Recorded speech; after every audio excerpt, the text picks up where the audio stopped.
Willkommen zu dieser technischen Anleitung zum Dyson V10. Wir sind Kelatos Informática, Spezialisten für technische Reparaturen.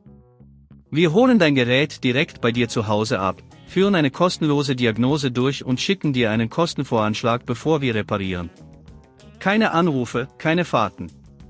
Wir befinden uns in der Calle Joaquín María López 26, Madrid. Bequem, transparent und professionell. Link in der Beschreibung. Wenn dein Dyson V10 komische Geräusche macht und nicht mehr richtig saugt, könnte das auf einen defekten Motor hindeuten. Solche Geräusche entstehen oft, wenn die Motorlager beschädigt sind oder der Motor überhitzt. Wenn du das Problem nicht zeitnah behebst, könnte es zu weiteren Schäden kommen, die die Reparatur schwieriger und teurer machen. Für die Reparatur benötigst du einige Werkzeuge. Du solltest einen Kreuzschlitzschraubenzieher, einen Torx-Schraubenzieher und eventuell eine Zange zur Hand haben.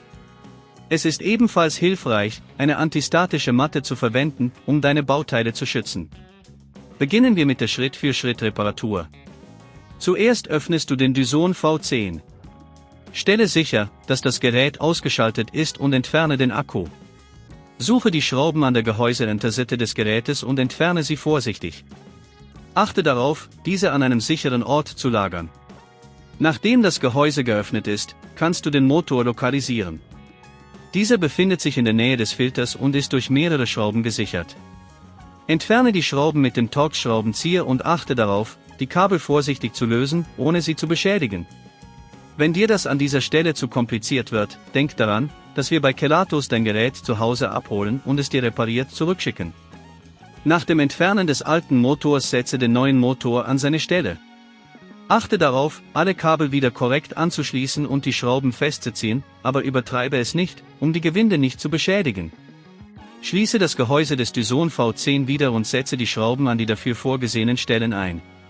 Überprüfe, ob alles richtig sitzt, bevor du den Akku wieder einsetzt und das Gerät testest. Zum Schluss, um zukünftige Probleme zu vermeiden, halte deinen Dyson V10 sauber, reinige den Filter regelmäßig und achte darauf, dass keine Fremdkörper in das Gerät gelangen. Wenn du kein Risiko eingehen willst, bei Kelatos holen wir dein Gerät ab, reparieren es und liefern es dir nach Hause, in der ganzen Schweiz. Link in der Beschreibung.